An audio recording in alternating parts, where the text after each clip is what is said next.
Bonjour et bienvenue dans l'atelier forestier de fabrication médiévale des Cuir Girls. Vous y apprendrez à fabriquer des objets indispensables tels que des casques, des livres en peau de gnou retournés, des supports de cornes, diverses bourses et sacoches, et non, pas de schnorrblatz à glissière. Mais qui m'a fichu ça au milieu des... Et surtout le sujet d'aujourd'hui, des bracelets en cuir. Beaucoup de spectateurs qui parlent à leurs amis des Cuir Girls doivent répondre à des questions embarrassantes, car les gens comprennent parfois mal le terme Cuir Girls. Alors non, les Cuir Girls ne sont pas des Kruger, comme l'assassin Griffu. Ce ne sont pas non plus des croiseurs qui servent à tuer les gens dans l'espace. Et encore moins des cuiseurs qu'on utilise pour faire du riz. Les Cuir Girls sont en fait des spécialistes de la manufacture d'objets médiévaux en cuir. On les appelle aussi parfois cuirettes, mais elles n'aiment pas vraiment ça. Bonjour Cindy Sunshine. Hi Wolf. Bonjour Lisa Dupuis. Bonjour Wolf. Bonjour Tatiana Nikitichna. Elle nous vient d'Ukraine. Bonjour Wolf. Le bracelet de cuir aurait été inventé à l'âge de pierre par un certain Wurg Walgurg. C'est pas facile à dire. Il avait confectionné ses protections pour contrer les morsures de tigres à dents de sabre. Ici, on voit bien qu'il est important d'avoir un bracelet de cuir. Parlons maintenant du bonus de charisme.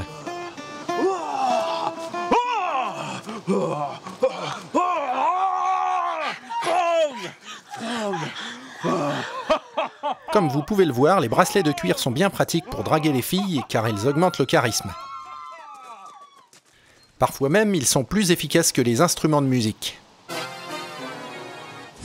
Les bracelets peuvent dévier les balles, ça c'est un truc de ninja.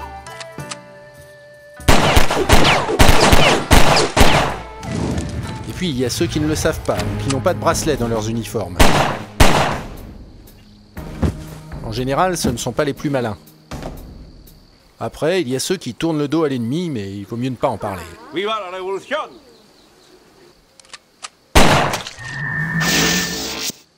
Les bracelets, ça augmente même le charisme des filles, au moins autant que le shampoing Laurelian. Dans le métal, un bon bracelet permet d'être pris au sérieux. Si on n'a pas de bracelet, c'est nul. Alors qu'avec une bonne paire, on se fait vite des groupies. Attention quand même, à certaines groupies, il y en a des bizarres.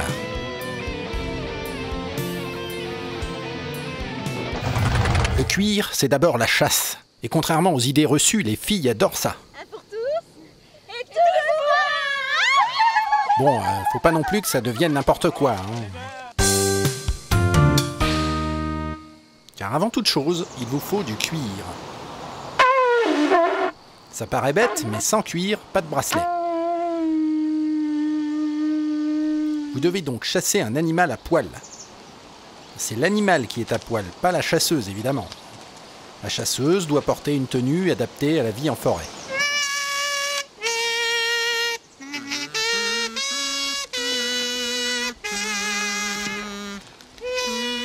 Pour repérer l'animal, rien ne vaut un appôt qui permet d'imiter son chant. Repérez votre cible et abattez-la gracieusement et honorablement. Cet animal a été sacrifié pour vous permettre de bricoler avec vos amis.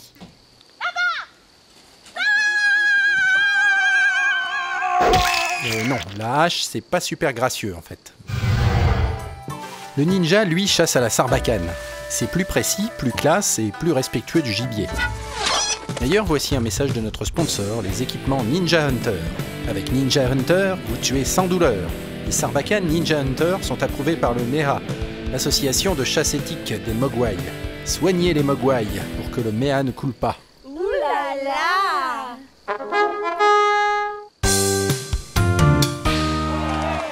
Alors voilà, maintenant vous avez chassé la créature, donc c'est bien, vous pouvez récupérer le cuir, donc il faut le dépecer, ensuite il faut le tanner. Alors ça prend 3 semaines, ça sent très mauvais, mais voilà, il faut le faire. Oh non. Sinon vous pouvez acheter du cuir, sinon.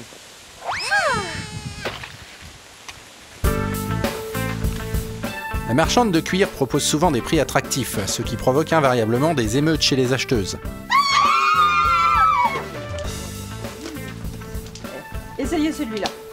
Oui, je prends.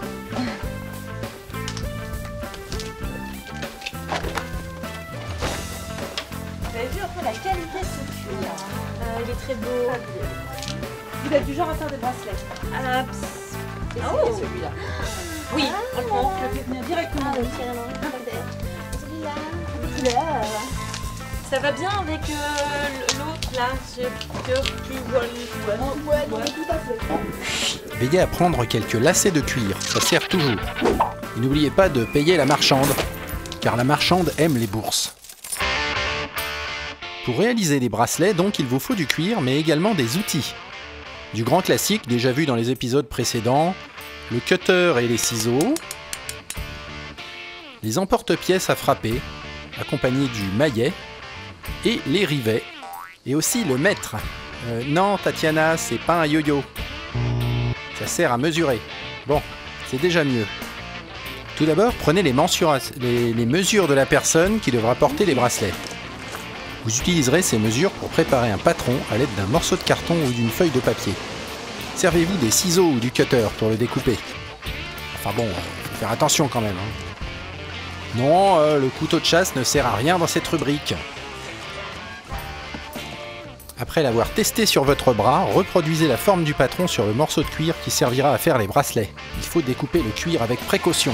C'est-à-dire, non, pas avec les dents. Pour découper le cuir, servez-vous du cutter et aussi d'une règle en fer. Il faut bien la tenir pour ne pas déraper. C'est pas la peine de s'y mettre à 15 non plus. Et voilà, la pièce de cuir est découpée. Oh, mais non, le bracelet n'est pas fini, voyons. C'est pas vrai, ça.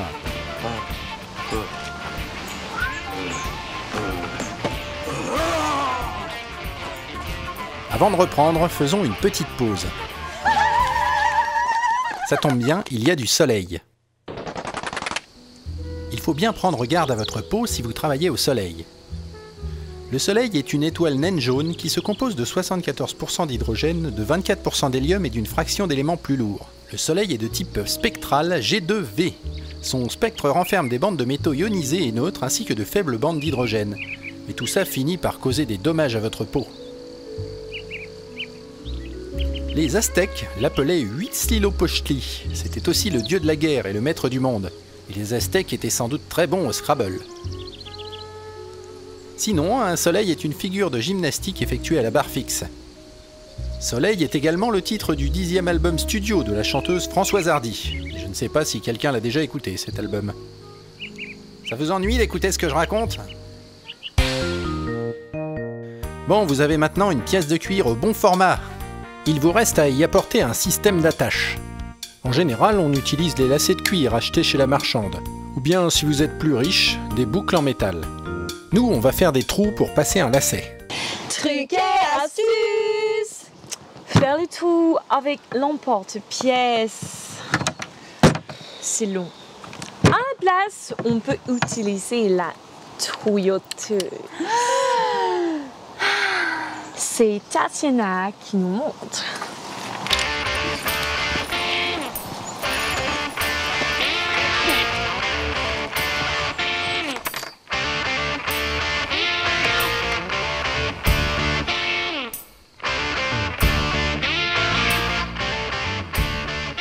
Hey, c'est pas mal! Alors, si vous voulez embellir votre bracelet, vous pouvez insérer des œillets dans vos trous ou agrémenter l'ensemble avec des rivets. Attention, pour les rivets, il faut un bon coup de maillet pour bien l'enfoncer.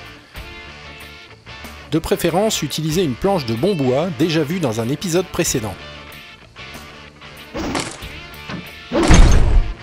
Et voilà, c'est la classe. N'hésitez pas à mélanger des cuirs différents pour obtenir des motifs. Ou bien, vous pouvez aussi faire des trucs compliqués avec des couches de cuir croisées de façon harmonieuse. Et si vous êtes balèze, vous pouvez graver des dessins ou des motifs. Alors, bravo les Cuir Girls! Vous venez de finir votre bracelet de cuir noir et rouge avec des rivets dorés et des lacets en buffle. Mais attendez, un dernier petit conseil. Si vous n'arrivez pas à faire vos bracelets avec tout ça, vous pouvez tout de même vous payer les services d'une rebouteuse. Elle vous fera gagner quelques points de charisme grâce à un rituel magique et secret. Voilà. Je danse. Bon allez, vous avez bien travaillé, on peut faire la fête.